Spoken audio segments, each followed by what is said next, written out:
After watching this video, you will understand how to package and label a sample taken from an animal suspected to have African swine fever for delivery to a national laboratory. African swine fever diagnosis is urgent and samples from the animals suspected to be infected with the virus must be sent to the nearest authorized laboratory by the most direct route. While collecting and packaging samples for laboratory diagnosis, strictly follow general biosecurity and biosafety rules to avoid the infection of susceptible animal populations, yourself, or people engaged in transportation or at the laboratory receiving the samples. Even when African swine fever is not a zoonosis, you don't know what other infectious agents may be present in the sample.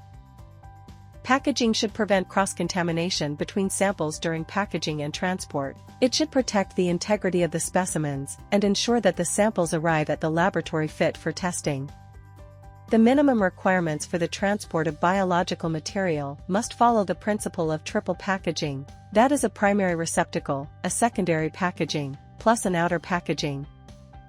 The secondary or outer package should be sturdy to avoid damage and leakage of specimens in case it is crushed. Acceptable standard primary receptacles can be swabs, vacutainers, small plastic cups with lids, or small sealable or Ziploc bags. Primary receptacles should be used for one specimen from a single animal. Pooled samples can be used if the National Reference Laboratory advises it. Primary receptacles must be leak-proof for liquid or sift-proof for other types of specimens. If needed, use adhesive tape to reinforce the seal. If sealable or Ziploc bags are used, let out the air before sealing. The secondary packaging must be a sealable or Ziploc bag or plastic box that is sufficiently large. You can use the secondary packaging to pack multiple primary receptacles from single animals.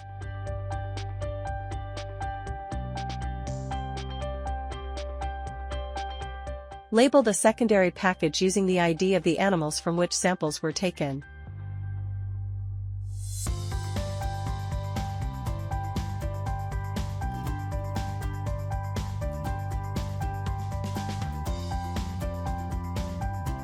Place primary receptacles with the lids facing up, in a vertical position. Secondary packaging must be leak-proof or sift-proof.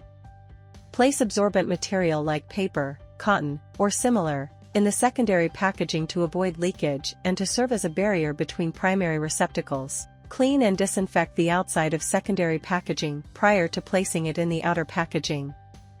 The outer packaging can be a polystyrene foam box, a cooler, or a thick plastic bag. Remember that the outer packaging should be sturdy to protect the integrity of the samples. In case of large specimens, like a whole carcass, a large bone, or similar, the outer packaging may be a plastic bag that is sufficiently thick and resistant.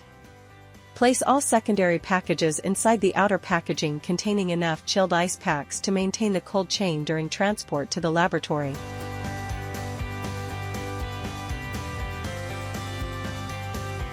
Clean and disinfect the outside of the outer packaging prior to handing it to the transporter or placing it in the transportation vehicle. Put the accompanying documents in a clean, watertight Ziploc bag and seal it. Secure the bag to the side of the outer package or place it inside the outer packaging.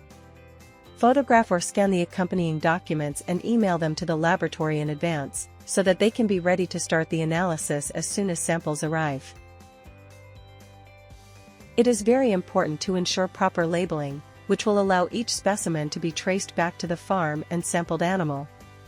Labeling should be done in line with national requirements. Waterproof felt pens are most appropriate for labeling. The minimum information to be provided includes the type of sample inside the primary receptacle, the ID or unique identification of the sampled animal, information on the farm, such as the farm ID and/or the name of the owner, the date when the sample was collected, the suspected disease, clinical signs and lesions observed, and the name of the person who took the sample. Now the samples are properly packed and ready for transport. FAO has produced a series of videos on routine operations related to the surveillance of African swine fever, which we encourage you to view as well.